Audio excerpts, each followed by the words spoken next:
Bonjour, mon nom est Noura Zakaria, spécialiste en cheveux texturés et fondatrice de la compagnie Yes Queen et Yes Queen Academy. Ça fait 3 ans et demi que je suis dans l'industrie de la coiffure et dès que j'ai commencé l'école de coiffure, j'ai remarqué qu'il y avait un grand manque dans le sujet des cheveux texturés. Et j'ai compris pourquoi j'étais jamais satisfaite quand j'allais chez les coiffeurs par mes coupes et que je pouvais jamais leur demander de définir mes cheveux. C'est parce que ça commence dès la base, ça commence dès l'école. Donc aujourd'hui, on va parler des cheveux de type 3. Comment les identifier, comment les décolorer, comment les colorer, comment les définir, comment les sécher, comment en prendre soin, autant au salon qu'à la maison. Donc aujourd'hui, nous avons la belle Léa en tant que modèle, avec sa belle chevelure de type 3. Donc, on va commencer par nous parler de comment identifier. Donc, comme vous pouvez voir, c'est des boucles distinctes, des spirales. C'est là qu'on reconnaît que c'est un type 3.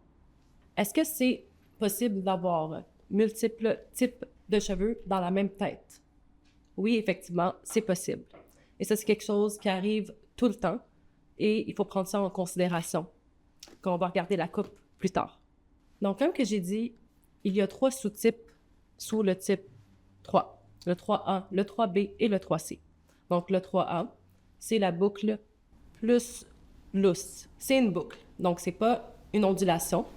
C'est une boucle, mais plus lousse. Et le plus qu'on va vers le 3C, la boucle devient de plus en plus serrée. Deuxième point très important quand on fait une consultation d'un type de cheveux, c'est la porosité du cheveu. Est-ce que le cheveu a une haute porosité, une porosité moyenne ou une basse porosité? Une porosité moyenne, c'est un cheveu qui absorbe quand même très bien et qui retient l'hydratation quand même très bien aussi. Normal. Une basse porosité, l'écaille est complètement fermée sur le cheveu.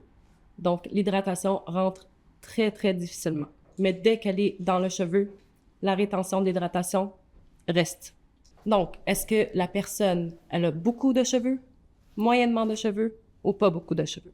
Et ça, c'est très, très important quand on va regarder la coupe plus tard. Ici, vous voyez le résultat final de la coupe et du balayage que je vais vous montrer sous peu. Pourquoi on coupe sur cheveux secs? Comme on a dit plus tôt, on n'a pas le même type de boucle partout sur la même tête. On n'a pas le même type de rebondissement partout sur la même tête. Donc, si je mouillais les cheveux et que j'y tirais toutes à la même longueur, quand les cheveux vont sécher et vont rebondir, le rebondissement ne sera pas pareil et on aura un côté plus court, un côté plus long. Et ça, c'est pas bon. Donc, comme qu'on voit ici sur cette marotte, le dégradé est en cascade. Tout est connecté. Et c'est ça qu'on veut quand on fait une coupe cheveux bouclés. On veut que tout soit connecté, du devant au derrière, et que ça soit comme des cascades. On ne va pas de ligne dure. Quand on fait une coupe pour cheveux bouclés, il faut toujours penser à la fluidité et respecter le cheveu. Il faut comprendre que les cheveux bouclés sont parfaitement imparfaits. Il faut travailler avec ça et le respecter. Comme qu'on peut voir ici, ma coupe de base est faite. On a une belle forme, on a un beau dégradé, et là, ce que je vais venir faire, ça va être le contour du visage. On va venir le caresser un peu avec un dégradé et rajouter du volume sur le dessus. Je dis tout le temps à ma clientèle d'arriver les cheveux lavés, démêlés dans la douche, séchés au naturel, pas attachés ni avec un élastique, ni avec une pince, avec peu à pas de produit. Pourquoi? Parce que je coupe sur cheveux secs. Et pourquoi je coupe sur cheveux secs? Parce que comme qu'on a dit, les cheveux bouclés sont parfaitement imparfaits. On n'a pas les mêmes boucles partout sur la même tête, pas la même porosité, même pas la même densité des fois. Donc, quand on coupe sur cheveux secs, on peut tout de suite voir le résultat de votre coupe. Tout de suite voir la forme, tout de suite voir à quoi ça va ressembler, avec un peu de rebondissement, bien sûr, quand on va définir et sécher, mais on n'aura pas de surprise. Si la personne que vous coiffez a une haute densité, on va prendre des plus petites sections pour vraiment être capable de bien voir la ligne directrice. Donc là, on va faire le contour du visage. On va respecter la boucle, on ne tire pas dessus.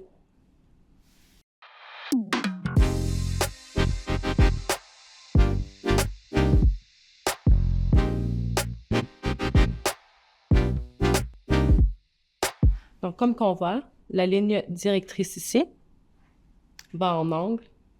On ne coupe pas trop vers l'intérieur.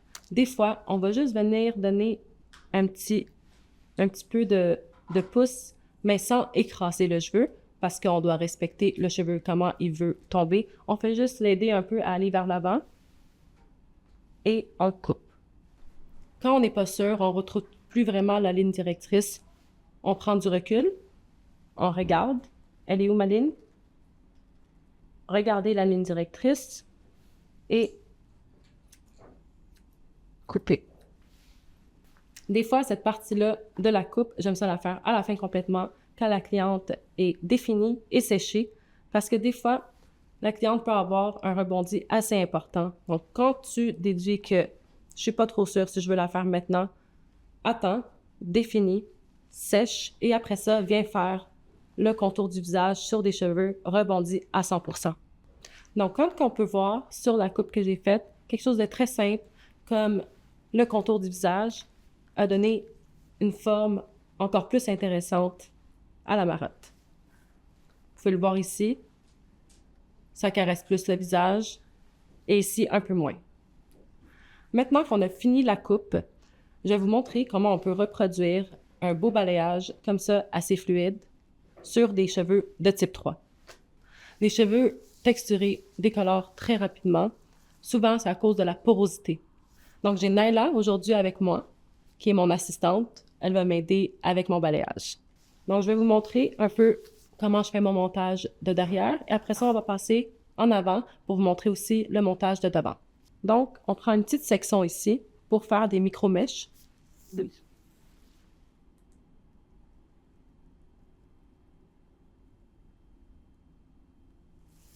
Ça n'a pas besoin d'être parfait parce que les cheveux bouclés sont pas parfaits non plus. Il n'y a aucune boucle qui est pareille. Donc, on n'a pas besoin que nos mèches soient vraiment parfaites.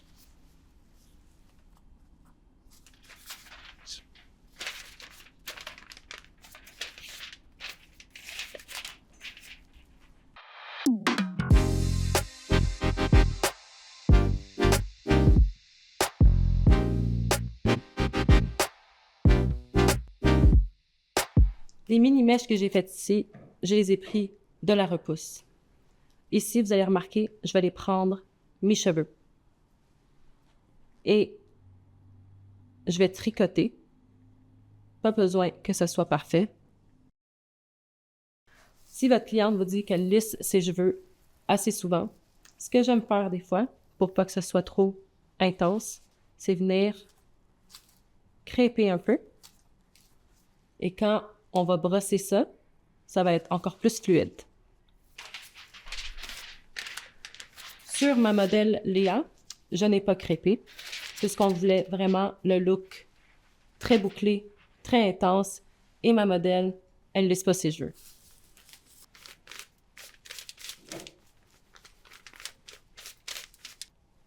Quand j'arrive à cette partie-là de mèche, je ne plie pas mon papier. Je vais venir prendre un autre papier et je vais l'appliquer sur le dessus. Et on va le laisser en longueur.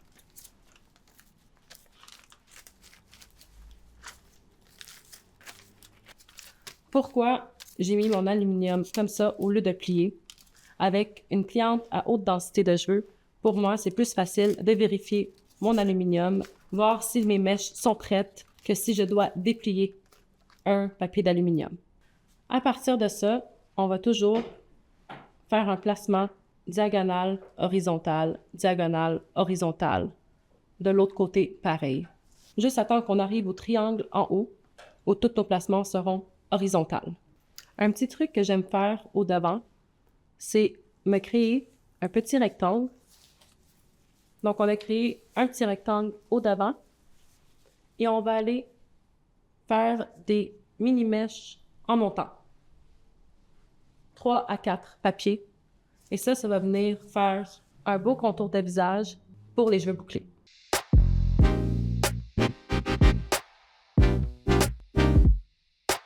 Donc, comme qu'on a vu avec le balayage, on y va doucement mais sûrement. On utilise un peroxyde bas et on patiente. On ne veut pas agresser le cheveu, on ne veut pas l'endommager ou endommager la boucle. Les mèches n'ont pas besoin d'être parfaites puisque la boucle en tant que telle n'est pas parfaite. Il n'y en a pas une sur la tête qui se ressemble. Donc, les mèches n'ont pas besoin d'être parfaites, ni les séparations non plus. Allez-y comme que vous vous sentez, tant que vous respectez le placement. Prenez en considération que quand vous faites de la coloration sur les cheveux texturés, il faut avoir assez de coloration et bien saturer le cheveu, exactement comme la décoloration. On est ici avec la belle Léa, sur qui j'avais fait le balayage et une coloration racine à travers les papiers de balayage, un petit peu plus foncé que la longueur de ses cheveux pour créer l'effet de profondeur et pas besoin de faire un shadow root. Donc, pour son nuanceur, nous sommes venus utiliser un qui est chaud, un naturel chaud avec du doré et du cuivré pour venir rechercher la couleur foncée à travers. Si on aurait mis du cendré, ça n'aurait pas marché puisque ses cheveux, à la base, sont chauds. Donc, on voulait rester dans ce thème de chaleur et de brillance. On a utilisé un nuanceur acide puisque les cheveux sont extrêmement poreux. Donc, pour avoir des belles boucles comme ça, bien stylées et bien hydratées, je vais vous montrer comment on va styler les cheveux pour avoir des belles boucles bien rebondies. Pour le coiffage des cheveux de type 3, il faut qu'ils soient extrêmement mouillés. Donc, à peine essorés, on ne met même pas de serviette. Ensuite, sur les cheveux très mouillés, on va mettre une crème. Pour moi, je préfère une crème qui a une bonne tenue, mais qui est quand même légère et qui ne fait pas l'effet cartonné, qui va laisser les boucles rebondissantes et fluides. On va venir l'appliquer sur les cheveux extrêmement mouillés. Ensuite, on va faire des séparations. Ça, c'est si vous voulez que les cheveux soient très définis. Des fois, moi, j'ai pas envie que mes cheveux soient très définis. J'aime ça les frisottis, j'aime ça le gros volume. Donc, je vais appliquer ma crème sur cheveux très, très mouillés. Je vais juste passer mes doigts dedans et je vais diffuser. Et pour moi, c'est assez, c'est parfait. Il y a des frisottis, il y a du volume. Ce que je vous montre en ce moment, c'est pour une haute définition.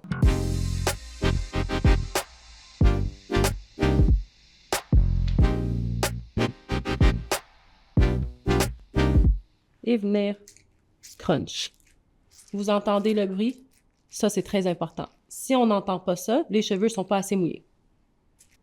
Personnellement, je ne suis pas une grande fan de la définition au doigt. Je préfère, comme je dis depuis le début, respecter la boucle, respecter le cheveu et le respecter comment il veut tomber. Donc, on brosse, on les tape un peu et on scrunch. Et si la boucle veut tomber de cette façon, on la laisse. Après avoir tout défini les cheveux, on demande à la cliente d'amener la tête vers l'avant et ensuite, on va mettre une mousse. Le cheveu doit, encore une fois, être super mouillé. On veut diluer le produit avec l'eau. Donc, on va rajouter un peu de mousse.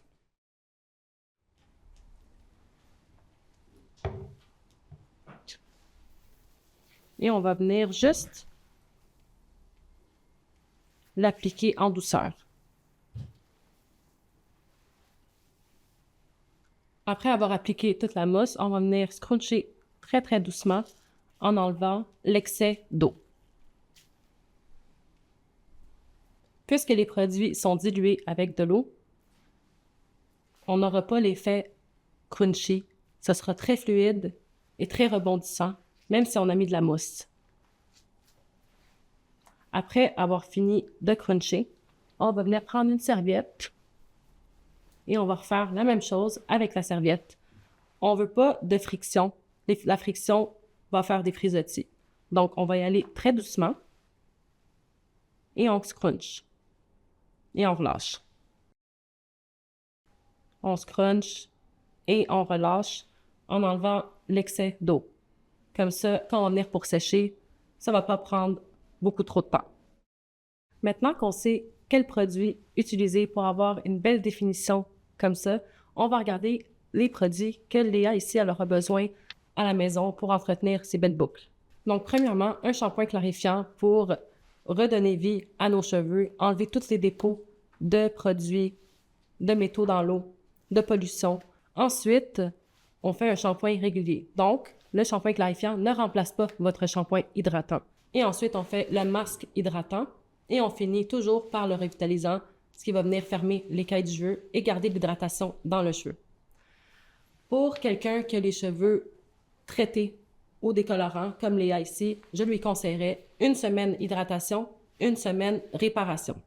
Donc, tout ça pour dire que c'est très, très important de respecter la boucle, de faire une super bonne consultation pour que vous soyez satisfaite et que votre clientèle aussi le soit. Et moins, c'est mieux. Donc, on n'a pas besoin d'utiliser beaucoup de produits pour avoir un beau résultat. On a juste à laisser les cheveux parler par eux-mêmes. Merci de m'avoir écouté. Je suis Noura Zakaria. Suivez-moi sur Instagram et suivez Power of the Collective sur Instagram et Facebook et powerofthecollective.ca. Taguez-nous. On aimerait savoir comment vous avez travaillé, ce que nous avons introduit à vous. Et n'hésitez pas à regarder ce que mes collègues ont fait avec les cheveux de type 1, 2 et 4. Merci beaucoup d'avoir été avec nous aujourd'hui. Bye! Bye bye!